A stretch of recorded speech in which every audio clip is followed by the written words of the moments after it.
और दोस्तों, मैं हूं आपका host DS Jassal, ex branch manager State Bank of India से।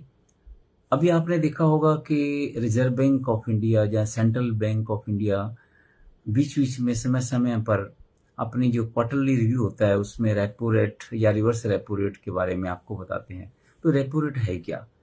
आम लोगों की बाहर को समझ में नहीं आता है ये रेपो रेट क्या होता है। आप इसको ये समझने की कोशिश कीजिए। कॉमन भाषा में रेपो रेट मतलब एक सेंट्रल बैंक से जो बैंक उधार लेते हैं, अल्प अवधि के लिए जो ऋण लेते हैं, तो एक तरह से वो एक रीपरचेज एग्रीमेंट होता है उनका। तो जिस दर पे वो दिया जाता है उसको रेपो दर कहते हैं या रेपो रेट कहते हैं।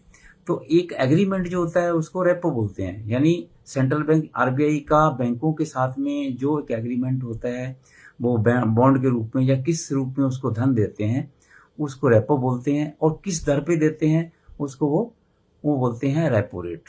तो अभी जो पीछे अभी इसी जून के अंदर रिव्यू हुआ रिजर्व बैंक ऑफ इंडिया का, तो उसमें उन्होंने बताया कि रेपो रेट जो है 5.5% यानी 5.5% की दर से बैंकों को ऋण दिया गया, अल्प अवधि ऋण दिया गया है। फिर फर्दर क्या बैंक क्या करते हैं, वो आगे अपने कस्टमर को लोन देते हैं। तो जब रेट कम हो जाता है, जैसे बैंक को कम रेट पे मिलेगा, आधा परसेंट इन्होंने 6% से कम करके 5.5% किया, तो आगे बैंक भी अपने कस्टमर को वो बेनिफिट देते हैं। तो वो लोन उनके जो है पर्सनल लोन है या हाउसिंग लोन है, कार लोन है, उसके अंदर या KCC एग्रीकल्चर के लोन उनको रिड्यूस करते हैं।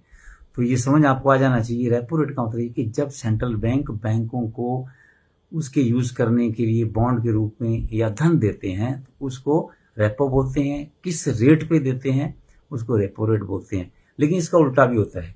जब बैंकों के पास एक्सेस धन होता है तो वो अपने सेंट्रल बैंक को जमा करा देते हैं, तो उसको रिवर्स रेपो रेट बोलते हैं। यानी रिवर्स रेपो हो गया, और जिस दर पे वो रिजर्व बैंक को देते हैं उसको रिजर्व रेपो रेट बोलते हैं।